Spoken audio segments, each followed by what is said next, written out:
विराजित पूज्य गुरुदेव जयतिलक मुनि जी महाराज साहब के चरणों में कोटि से वंदन।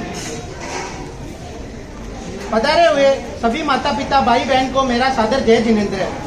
हमारे मंडल द्वारा जयमल जी महाराज साहब की जीवन चरित्र के आधार पर एक नाटक पेश कर रहे हैं। हमारी ओर से कोई गलती हुई हो तो हमें क्षमा कीजिए।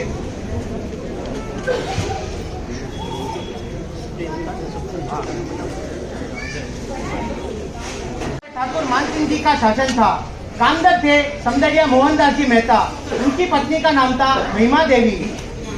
Action scene. मोहनदास जी के कक्ष में महिमा देवी का प्रवेश।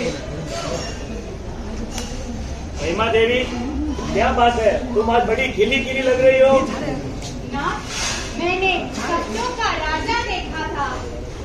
मैं जब गहरी नींद में थी, ऐसा लग रहा था कि मेरी आंख खुल गई और मैं खिड़की में से आकाश में चंद्रमा को देख रही हूँ। देखते ही देखते चंद्र सिर में से एक लुभावनी केसरी सिंह की आकृति मेरी ओर अग्रसर होने लगी और मेरे मुख में प्रविष्ट हो गई। प्रिय, ऐसे शुभ सपना देखना बड़े दुर्लभ होते हैं। जब कोई परम पुण्यशाली माँ की जीव में आता है तब वह माँ ऐसा शुभ सपना देखती है। तुम्हारा खुश होना आनंदित है और स्वाभाविक है। दिन बीतते चले। गर्भवती महिमा देवी का ग्रीष्म ऋतु में थपदारी नदी में स्नान करने का दुष्कर दोहद पूर्ण हुआ। प्रसव काल नजदीक आया। भाद्रपद मासिक पक्ष की चांदनी रात में महिमा देवी अपने कक्ष में प्रसव पीड़ा से करा रही थी। उसी समय अचानक एक सेवक मोहनदास जी के पास आता है।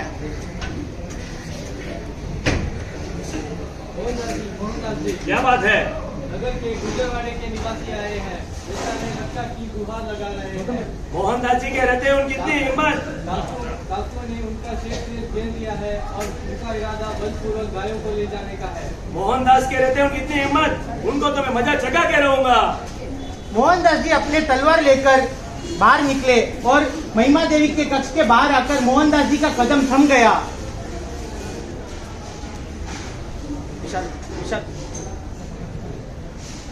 तू बोल रहे दीपक, क्या करूं? क्या करो, क्या छोड़ो? घर की जिम्मेदारी देखूं या रियासत की जिम्मेदारी देखूं? क्या करूं, क्या छोड़ो? तभी कक्ष के भीतर से महिमा देवी की प्रेरक वाणी आई। स्वामी, आप निश्चित होकर कर्तव्य मार्ग पर जाइए। कोई ये न कहना पाए कि महिमा देवी के लिए मोहनदास जी ने अपने कर्तव्यों से मुंह मोड़ लिया। आप निश्चय ही विजय पताका फहराते हुए शीघ्र लौटेंगे, ये मेरा पूर्ण विश्वास है। मेहता जी का साहस बढ़ा और वे डाकुओं से मुकाबला करने पहुंचे। 3-4 डाकुओं तलवार से लोगों को मारते हुए।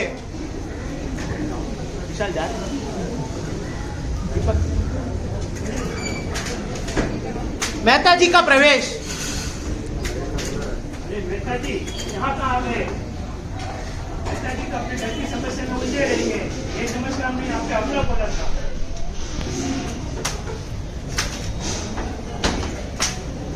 रात दिन घमासान युद्ध चलता रहा। संख्या में डाकुओं के गुना ज्यादा थे। लड़ते लड़ते गांव वालों के पांव लड़खड़ाने लगे। लगता है आज मैं हवेली का द्वार शायद ही देख सकूंगा। तभी एक सेवक रणभूमि में आता है। जी, बधाई हो, कुंवर साहब का जन्म हुआ है। बधाई का समाचार सुनते ही मोहनदास जी के तन मन में न जाने कहां से एक अद्भुत शक्ति आ गई। उनकी तलवार काली की जीभ की तरह लपलपाने लगी। यह देख डाकुओं घबरा गए और अपनी जान बचाने के लिए भाग निकले। सभी ग्रामवासी मेहता जी की जय जयकार करने लगे। जन्मते नवजात शिशु के साथ महिमा देवी।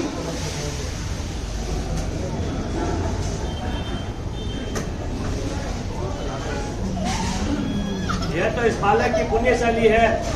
इस बालक की खुशी के बारे में सुनते ही मेरे भीतर एक अद्भुत शक्ति ने प्रवेश किया है। यह तो इस पुण्य बालक की शक्ति का प्रभाव है। अन्यथा मेरा जीत असंभव था। अन्यथा मैं इस बच्चे का नाम जयमल रखता हूँ। जय। चांदनी सी रात में मोहनदास रवाल हो। जयमल जी मोहनदास रवाल हो। जयमल जी।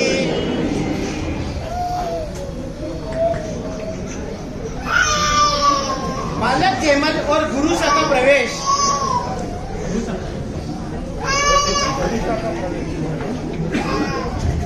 बालक जयमल लाड प्यार के साथ बड़ा होने लगा। बड़ा होने पर उसे गुरुसा की पाठशाला में भेजा जाता है। प्रथम दिवस ही जब गुरुसा के अंक ज्ञान देना प्रारंभ किया, तब बालक जयमल ने डेढ़े, ढाइये, पौने, सवाये आदि के पहाड़े भी बोलकर सुना दिए। आश्चर्य, तुमने सब कहाँ से सीख लिया? वीरमल भैया घर पर बोल बोल कर याद करते, तब मैंने सुन कर सीख लिया। बस तुम्हारी असाधारण क्षमता और योग्यता को देखते हुए मेरी इच्छा हो रही कि तुम्हें एक विशेष आध्यात्मिक विद्या सिखाओ जो साधारण बुद्धि वाली की नहीं होती। कौन सी विद्या गुरुजी? सिखाइए, अवश्य सीखूंगा। बस ध्यान से सुनो। एक एकम एक अर्थात सभी आत्माएं एक सी होती है। दो एकम दो अर्थात जीवन की दो अवस्था है। एक बंधन संसार अवस्था, दूसरी कर्म मुक्त सिद्ध अवस्था। तीन अर्थात साधन की त्रिपुटी है, ज्ञान, दर्शन और चारित्र। चार यानी जीवन की चार गतियां हैं, नरक गति, तिर्यक गति, मनुष्य गति और देव गति। इन चारों गतियों में से मनुष्य गति श्रेष्ठतम है, इसे व्यर्थ नहीं करना चाहिए। एक बार मोहनदास जी गुरुसा से मिलने आए। प्रणाम गुरु साहब। आयुष्मान मेहता जी, बड़ा होकर आपका ये होनहार बालक धुरंधर होगा, इतना पक्का है। कैसा धुरंधर गुरु साहब? मेहता जी, राज धुरंधर हो सकता है, धर्म धुरंधर भी हो सकता है। इसका स्वभाव और लक्षण इसे कोई महापुरुष बनाएंगे। मैं तो इसे अपना उत्तराधिकारी बनाना चाहता हूँ अपने राजपाट का। आप पूजा करके उसे ऐसी ही शिक्षा दीजिए। आपकी इच्छा का ध्यान रखूंगा। धन्यवाद गुरु साहब। धीरे धीरे जयमल युवक बन गया। उसने जल्दी ही सभी व्यवसायिक कौशल ससुराल में रखकर पियर वाले आकर ले जाते थे। बाद में मुकलावे होने के पश्चात वधु वापस ससुराल आती थी। रिया के शिवकरंजी मुद्दा का जयमल को मुकलावे के लिए भेजने का बुलावा आ गया था। मेहता जी और रीडमल का प्रवेश। रीडमल, जयमल को मुकलावे में भेजने का प्रबंध करो। मेहता जी का जाना और युवक जयमल का आना।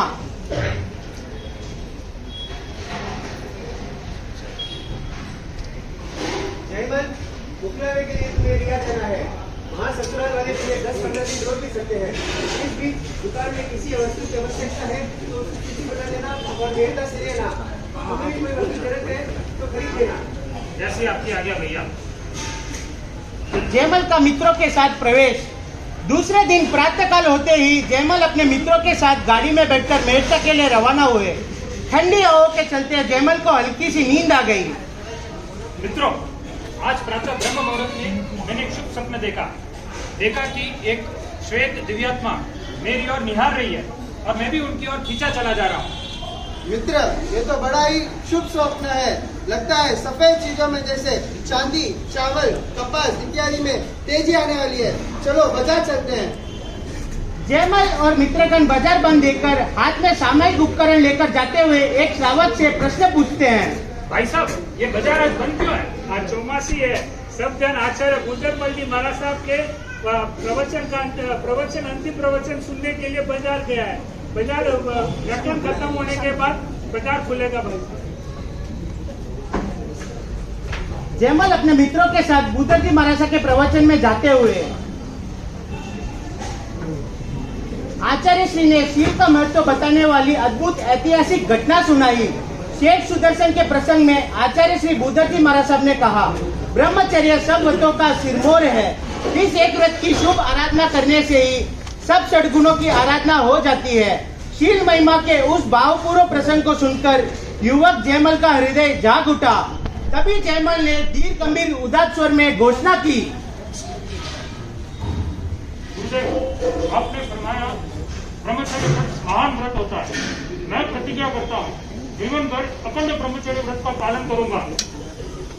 युवक जयमल की घोषणा सुनकर सभी पूर्व देखने लगे। तभी एक मित्र ने कहा, जयमल, ये तू क्या कर रहा है? अभी अभी तेरा विवाह हुआ है। माता पिता को बिना पूछे ये क्या निर्णय कर रहे हो? किंतु कठोर मनोबल जयमल जी ने पूरे आत्मविश्वास के साथ अपनी भीष्म प्रतिज्ञा गुरुदेव के समक्ष प्रकट की। युवक जयमल की भीष्म प्रतिज्ञा से आचार्य श्री बड़े प्रभावित हुए। उन्होंने जयमल जी को साधुवाद देते हुए अपना आशीर्वाद प्रदान किया। इधर मित्रगण तुरंत वहां से रवाना होकर लांबिया पहुंचे। महिमा देवी और मेहता जी को पूरी खबर सुनाई। मेहता परिवार सन्न रह गया कि अचानक एक ऐसा मोड़ आ गया। तुरंत वे मेहता पहुंचते हैं।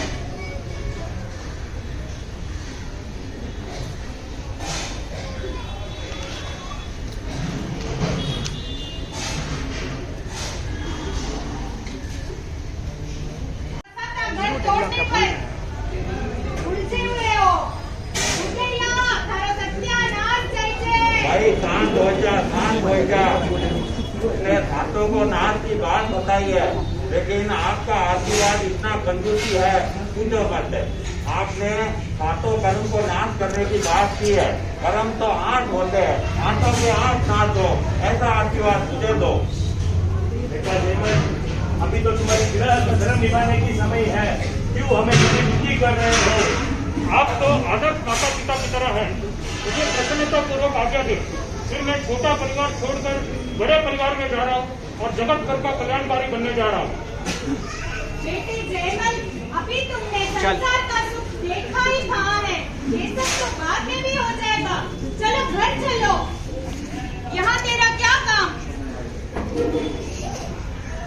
जयमल जी का गुरु के प्रति भक्ति भाव। सुन उपदेश गुरु बूदर का, संसार हला अलखारा। क्षण भर भी सुख नहीं जगत में, कांटों का ही बारा। क्षण लाखी ना जाए हमारा, माँ संयम ही है सुखकारा। सुन मेरी माँ, सुन मेरी माँ, मेरी बात को मैया। महिमा देवी अपने बेटे जयमल के प्रति भाव व्यक्त करते हुए, जयमल सभी करे, सबके नैनों से ही जले। पिता पत्नी भाई बहन तेरे लिए जुड़ रहे। जयमल अपनी माँ को समझाते हुए, वो जाल में फंस कर माँ क्यों मुझको भटकाती है। आज्ञा दे दो माँ, आज्ञा दे दो माँ। संसार है कारावास, क्यों मुझको फंसाती है। आज्ञा दे दो माँ, आज्ञा दे दो माँ। ये तो दुख इस बात का है कि यही सब सौदा करने के लिए मुझे मेहता भेजा ही क्यों? भैया जी, आपने मुझे मेहता भेजकर बड़ा उपकार किया, अब एक और उपकार कर दीजिए।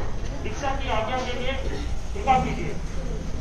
रीडमल जयमल जी को समझाते हुए, लांछा देवी को दे मेरे जयमल प्यारे।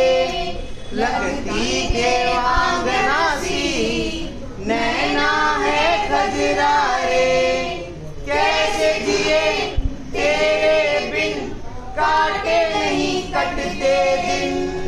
विरह के आंसू आंखों से गिरते पल पल छिन। जयमल जी का ब्रह्मचर्य व्रत के प्रति दृढ़ निश्चय। मीठे मीठे काम भोग सबको सताए, जो इनको ना त्यागे नरक का द्वार दिखाते हैं। ब्रह्मचर्य पालन का मैंने अब से सोचा है। सेठ सुदर्शन की कथा को मन में धारा है। सोचो जयमल सोचो, लाचा बेचारी किसके सहारे रहेगी? उस पर तो दया करो। इसी की तो दया देख रहा हूँ और उसे बंधन मुक्त कर रहा हूँ। अन्यथा विषयग्रस्त में रहकर न जाने वो कितने कर्म बांधेगी। पिया का इंतजार कर रही लांछा देवी ने जब ये समाचार सुना तो वो अपने परिवार वालों के साथ मेड़ता पहुंची।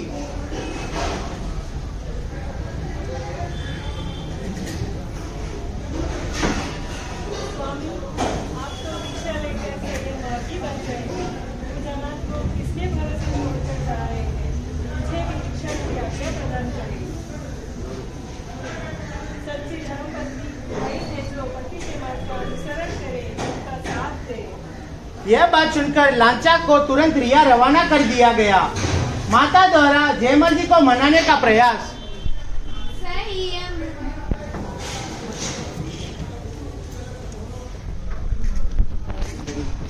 संयम है तलवार, बड़ी तेज है इसकी धार, और बहुत बड़ा है मार, कहना मान ले जयमल, कहना मान ले जयमल। सुखमाल है मेरा लाल, क्या होगा तेरा हाल, और कौन करे देखभाल, कहना मान ले जयमल, कहना मान ले जयमल। जयमल जी के दीक्षा के प्रति कठोर निश्चय। पूर्ण वैरागी बन के मुझे दीक्षा लेना है, संयम का मुझे पालन करना है। माता रे संयम सदा सुख का, आज्ञा दे संयम में शक्ति अपार।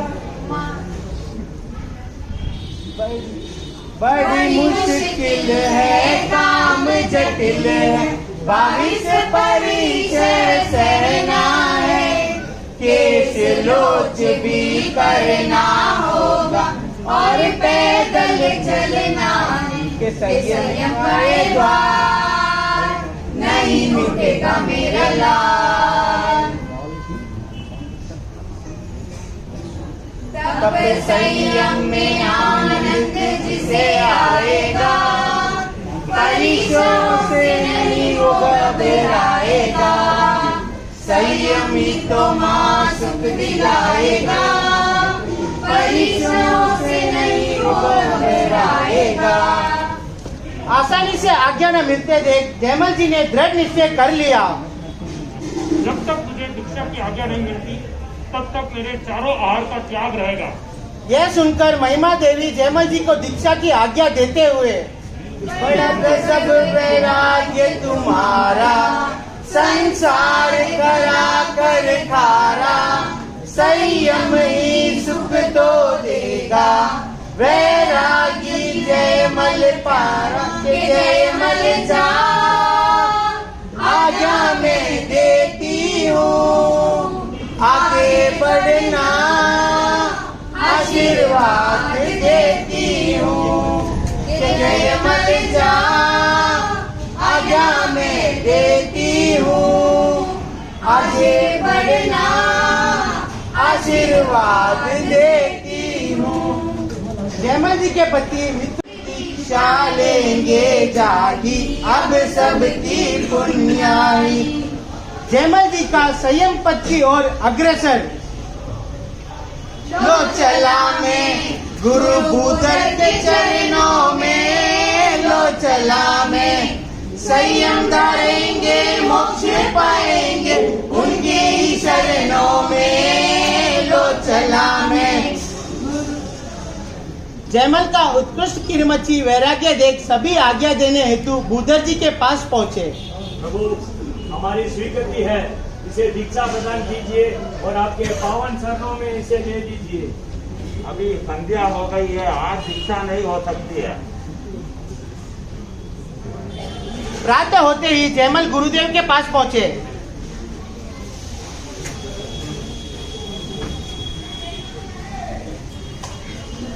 भगवान, अब जल्दी से मुझे दीक्षा मंत्र प्रदान कीजिए। दीक्षा के पूर्व आपको सबसे पहले भ्रमण प्रतिगमन सीखना पड़ेगा। मैं प्रतिज्ञा करता हूँ, जब तक प्रतिगमन कंठस्थ नहीं करता तब तक मैं नीचे नहीं बैठूंगा। आप मुझे प्रतिगमन सीखने की आज्ञा दें। आज्ञा। कठोर अभिग्रह के साथ मात्र एक प्रहर 3 घंटे एक पैर पर खड़े खड़े अप्रमत्त रहकर उन्होंने प्रतिगमन कंठस्थ करके सुना दिया। संयम में सूरा बनिया, कठिन अभिग्रहधारी, जयमल जी भूधर जी शिष्य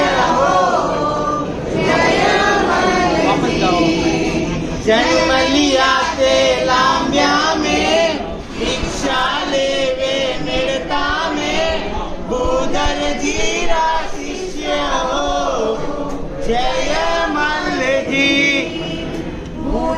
जीरा शिष्य हो जयमल जी। रमेश भाई साधु वेश में जयमल जी और उनके परिजनों का प्रवेश।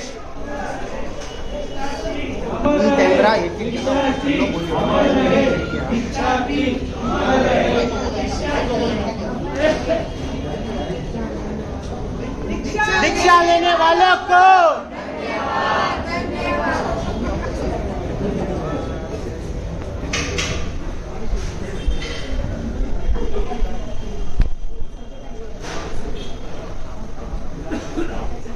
युवक जयमल आज संसार की सभी प्रवृत्ति को छोड़कर दीक्षा ग्रहण कर रहे हैं। क्या आप सबकी दीक्षा की आज्ञा है?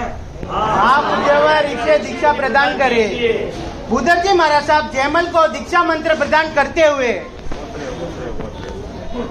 सभी बोले आचार्य सम्राट 1008 पूज्य गुरुदेव जयमल जी महाराज साहब की जय। आचार्य सम्राट 1008 पूज्य गुरुदेव जयमल जी महाराज साहब की जय। जय जय जय।